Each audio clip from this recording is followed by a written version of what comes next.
Welcome back. This is the second day of our Fall Ethics Conference, where we will continue with one more session looking at civil-military relations and its relationship to the military profession. Our final speaker on that subject is Dr. Risa Brooks.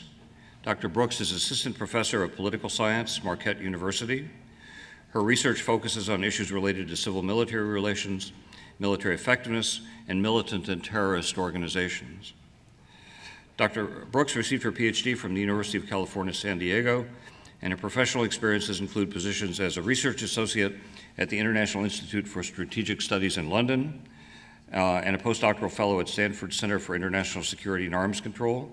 She is author of Shaping Strategy, The Civil-Military Politics of Strategic Assessment, and editor of Creating Military Power, The Sources of Military Effectiveness, as well as many articles in the field of international security. Her topic this morning is politics and norms of officership. Welcome, Dr. Brooks.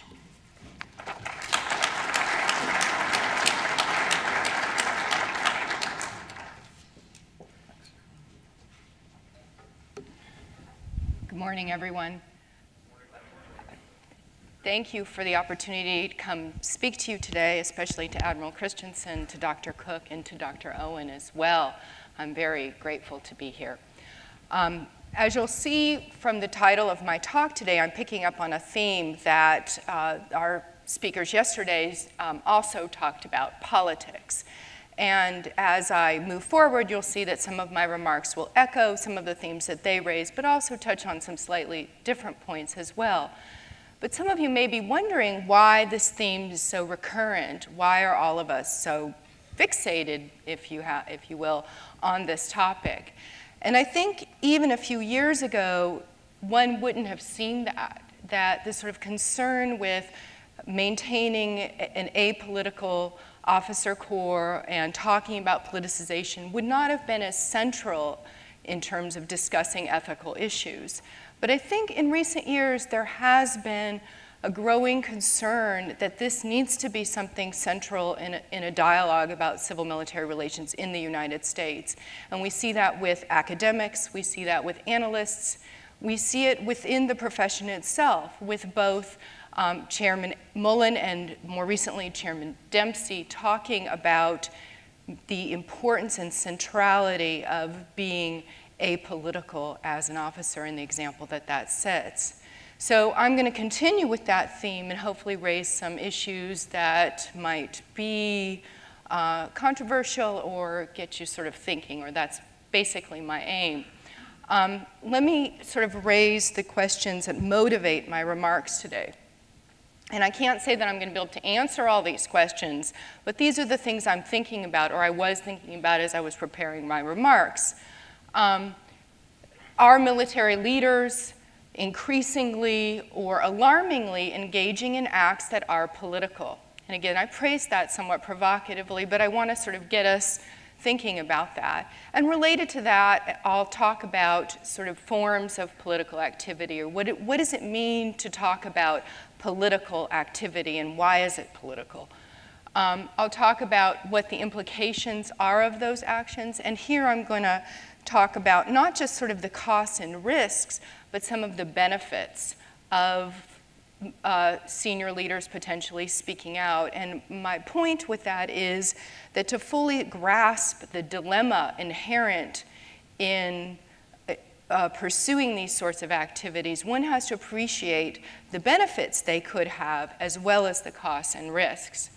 And then last, what are the appropriate standards or norms? And I raise that really with a big question mark at the end, because I think that's sort of ultimately what we have to decide, is what is appropriate and what is not in what context, and figure out how to make those decisions. Okay, so what do I mean by political activity?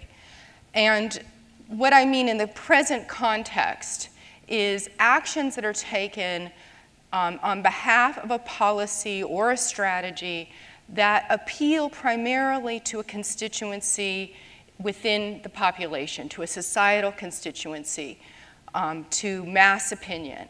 Now, how that appeal may exercise influence is raising the issue publicly, but then Congress or some other political leader or somebody within military hierarchy might be sort of encouraged to get involved as a result of that. But ultimately, this is a public act. And this has to do with raising issues within the population. And in that sense, it's political in my definition today.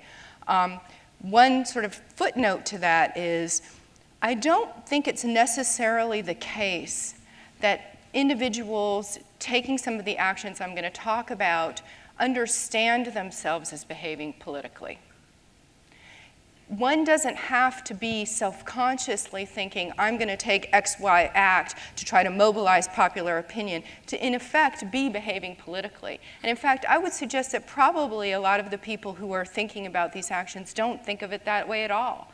But that's probably actually part of the problem, that there needs to be some self-reflection and awareness of the implications of some actions that might be taken and how they could be understood or have the impact, political impact. So what kinds of activities might we group? And this is pretty just a rough schematic for you. You've heard a lot about number 2. I won't spend a lot of time on that because our speakers yesterday very thoroughly talked about that issue.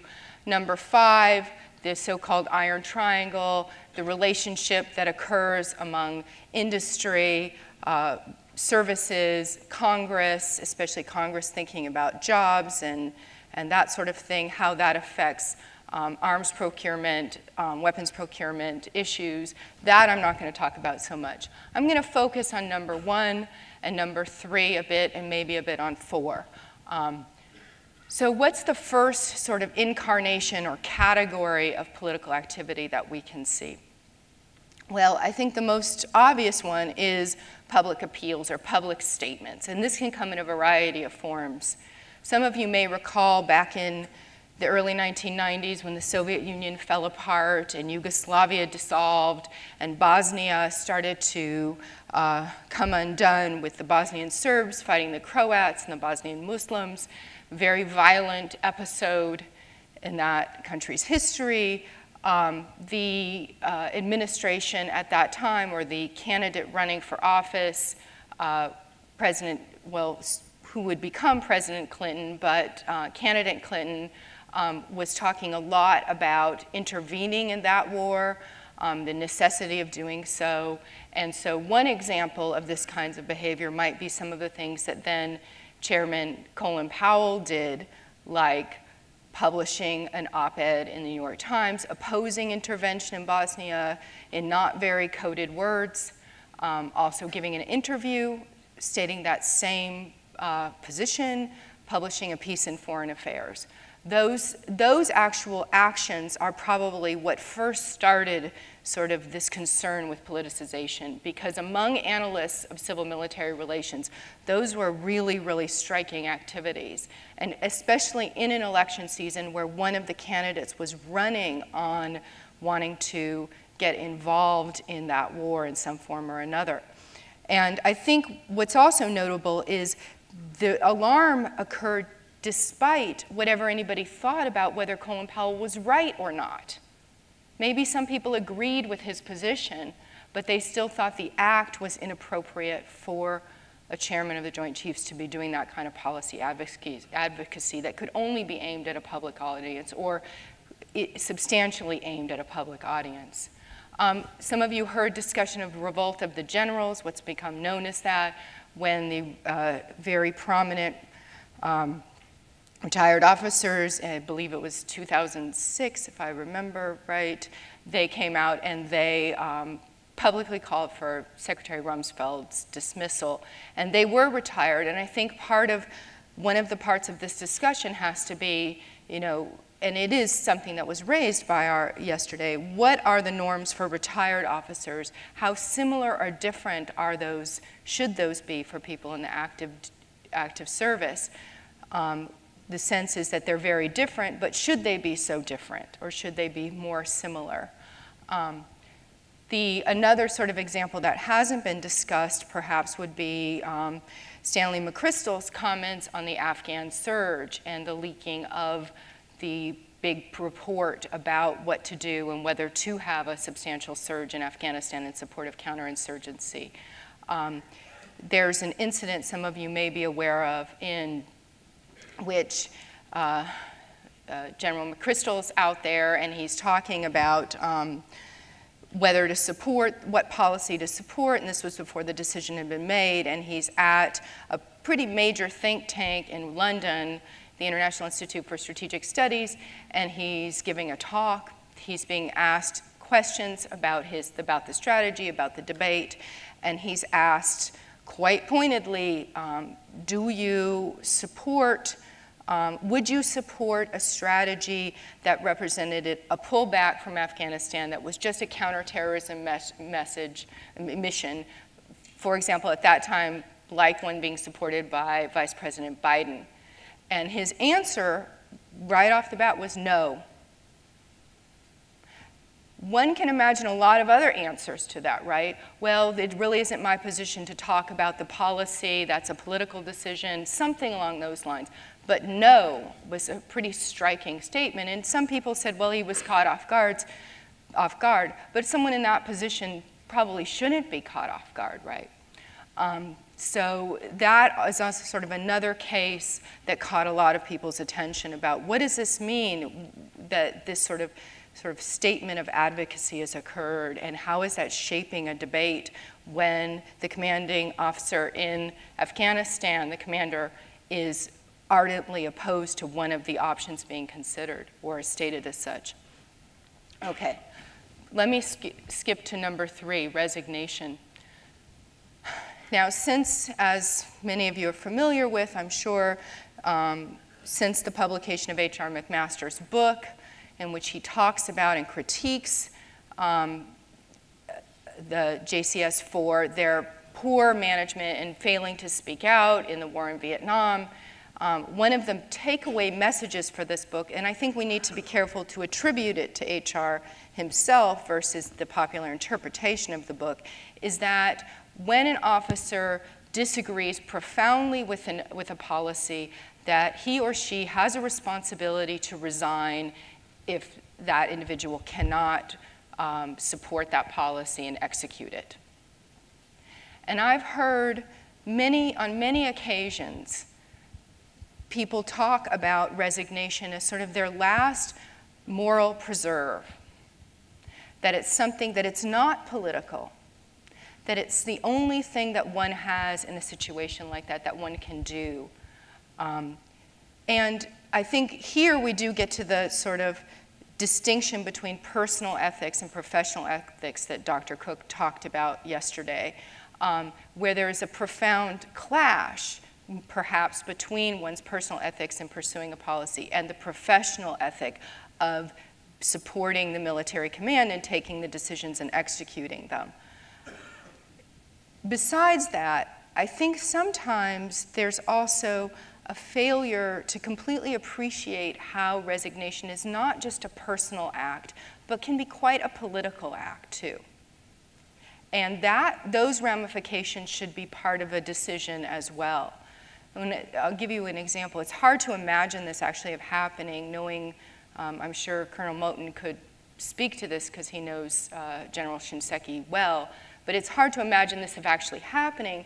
But it appears that General Shinseki, during the period up to 2003, had a different vision of, or different concerns about the strategy that was going to be pursued, the operational plan that was going to be pursued in the Iraq 2003 war. Certainly the number of troops, for example. And what if he had, on principle, out of concern that the US was about to pursue a wrong-headed plan, resigned? Now, certainly that would have been his own personal ethical, personal prerogative and may be consistent with his personal ethics. But that would have been a quite political act. And I would suggest that even people who were as concerned about that war plan as he appears to have been, would have been very alarmed if he had taken that action. So resignation can be a quite political act, and I think sometimes that's missing in the discussion about it.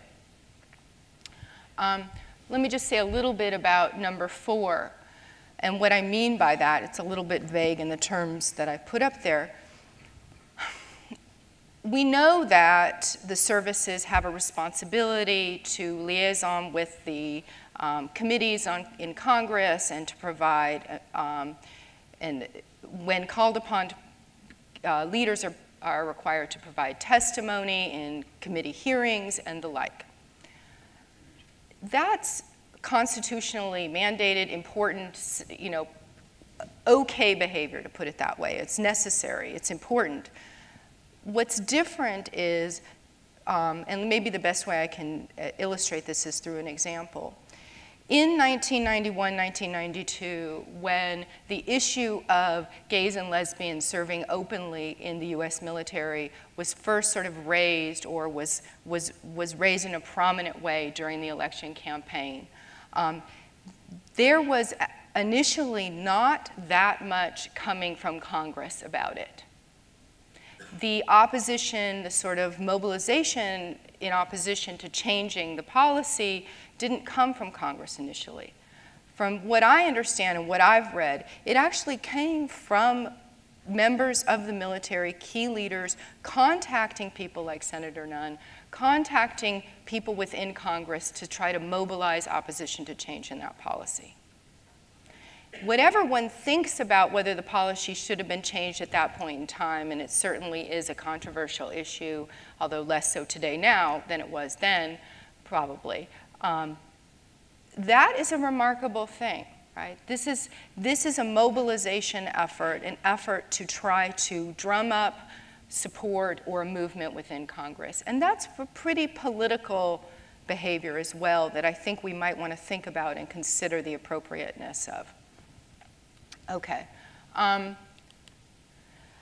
A couple things to say about this before. I'm going to talk about the implications of these actions and what should we make of them. I'm talking about them as a negative thing. Why is that? I'm going to move there next. But I want to talk about a couple of the complexities or complications that go on in a discussion. And maybe these aren't exclusive to the American context, but they are important here, that I've noticed. For example, there's a shifting metric or standard about what's appropriate or not, depending on how one views the policy being advocated. So, for example, those who are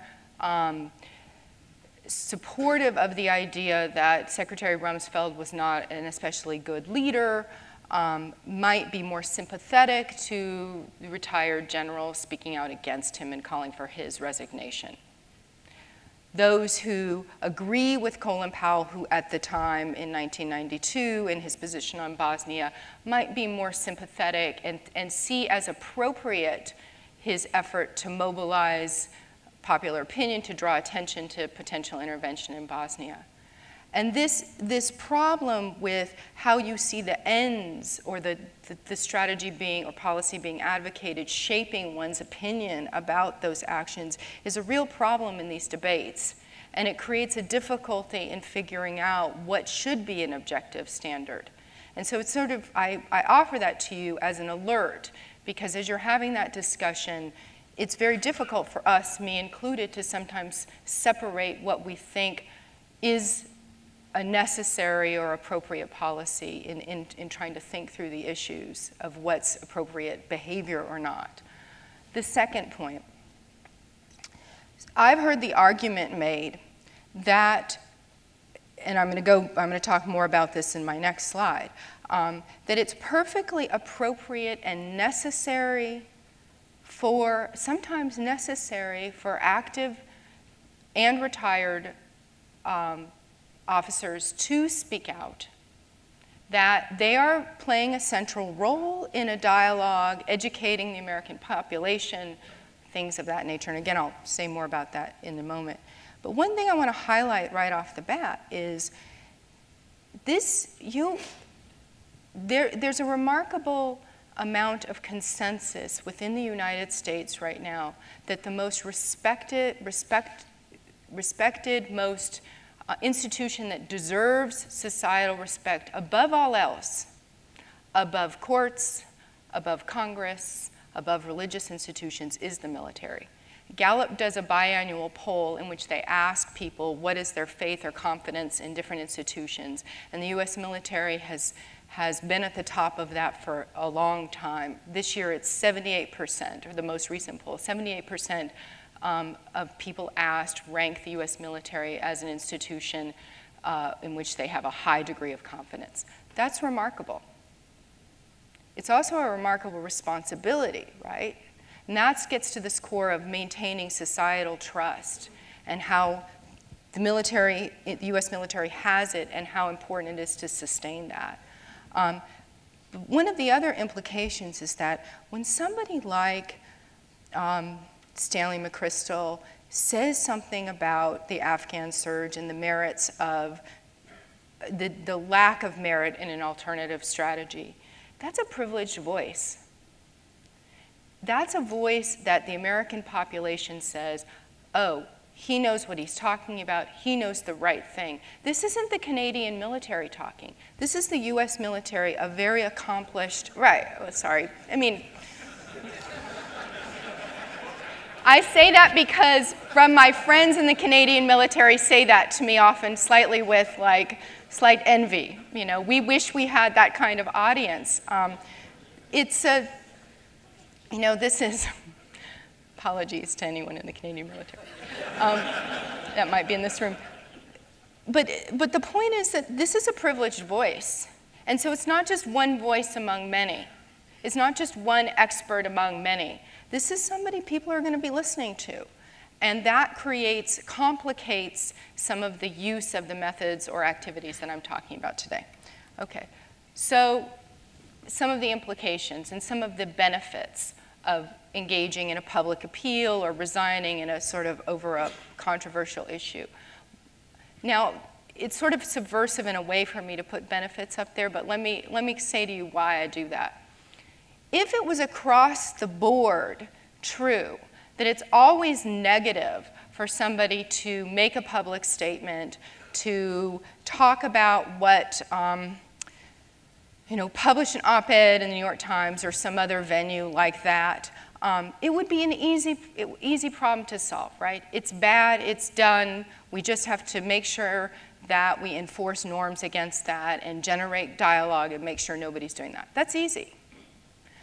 It's a dilemma, however, because sometimes those activities actually have benefits for national security, for the military institution. And that makes it much more difficult ethically to sometimes decide whether one should take an act like this.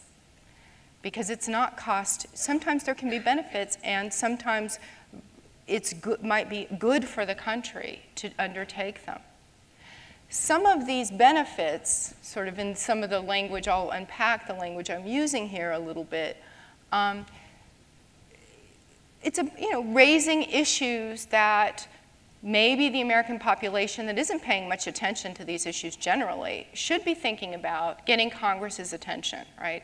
How do you do that if you're sort of stifled within the hierarchy? How do you draw attention to an issue that needs to be addressed, whether it's about policy or strategy, right? It's about bringing those to public attention. And that could have some benefits, right?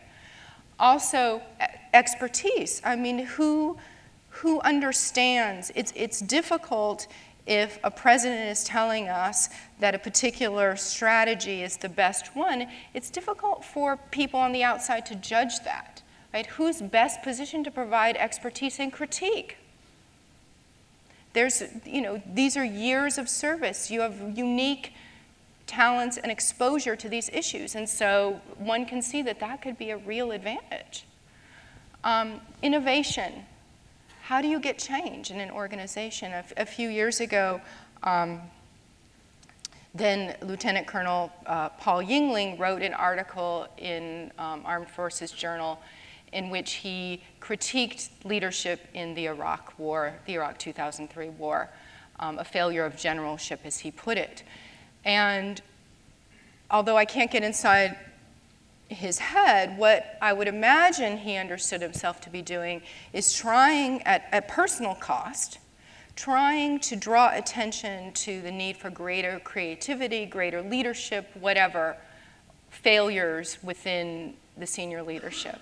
And he thought, this is the only way I might be able to provoke organizational reform or get attention to drawn to this issue and get some serious innovation.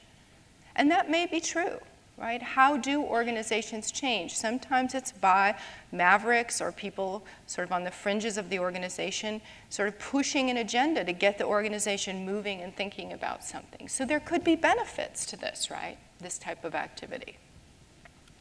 At the same time, there's serious costs and risks. And the first one is the one that Dr. Cohen and Colonel Moten talked about a lot yesterday, which is once, especially in light of endorsements and that sort of partisan activity, but once the American population starts to get wind that military officers, senior leaders are participants in the policy debate, that removes the insulation that the military has of being perceived as impartial, right? They're just another player in politics as usual. And that's degrading. I mean, that's potentially, that 78%, that's going to hurt that, right? And that's a remarkable advantage that the military has in terms of ensuring that society is going to protect and support the military. And once people start to be perceived, even if it's just a few individuals, as participating as just another special interest group, a big one, a well-funded one, but another one, it can harm that. Number two, we've had a discussion about political activity and civilian control, and how do those things connect? I've not ever seen definitive research that can sort of make this claim absolutely, but there were a lot of discussion about how Clinton, when he came into office, as an elected official, right, he's elected, and he wants to do something in Bosnia, how he held back, how he didn't execute the policy that he thought was right. And some might say, well, that's just Clinton. And I would say to you, no, that's politics, right? That's when you know that you may be facing public opposition from your chairman in executing a policy, that creates a political obstacle for you. It makes it harder to make the case to the American public, who ultimately can throw you out if they don't like what you do, right? I mean, Clinton can get thrown out if he doesn't like Bosnia, what the US does in Bosnia. And so he's ultimately accountable, but he's pulling back. And so it's this subtle sense of needing to conciliate or anticipate potential opposition that's shaping a policy decision that's a subversion of civilian control. Because ultimately, we as citizens hire our politicians to do what we want them to do and fire them at will. And if they're not listening to us, but they're sort of concerned about watching the political ramifications within their senior leadership, that creates another dynamic that's sort of potentially problematical. Another issue, what if your senior leadership, you're the president, and you're trying to talk forthrightly about different policy options, different strategies, and you know that you're leaning on something that's not going to be popular. But yet you have to worry that you may have faced opposition. It's sort of related to the last point. That trust relationship is really sacred, right? That's the most important relationship that senior leaders have, is at that apex. And if there's holding back or concern that somebody may go against you if you say something or do something that they disagree with, that undermines that trust relationship. Last, this is also something that my colleagues have talked about. What is the message being sent? And this is something especially for retired officers. What is the message being sent by the behavior, partisan behavior, or speaking out and calling for the dismissal of a Secretary of Defense? What's that say to the people in the service? That's their leader, and you're calling for his dismissal? I mean, there's a lot of issues that I think really need to be thought about before one considers that kind of action. Okay, so where does all this sort of bring us? And I think ultimately it brings us back to this dilemma, which is that there may be short-term benefits sometimes to somebody speaking out about an issue or offering expertise, but that ultimately there are a lot of long-term costs and risks, and those come in the form of harming the military institution, its social esteem, and in undermining principles of civil-military relations. And so in weighing the decision, in weighing the issues and thinking about what are appropriate norms, one has to really think about how to evaluate the short-term benefit from the long-term cost, and how to make those decisions, and realize that if one does hold as paramount upholding traditions of civil-military relations, that at times that's going to come at cost to the country. It's going to mean sometimes the country may pursue strategies overseas or adopt policies that may not be in what we understand as the national interest, as in the best interest of the country.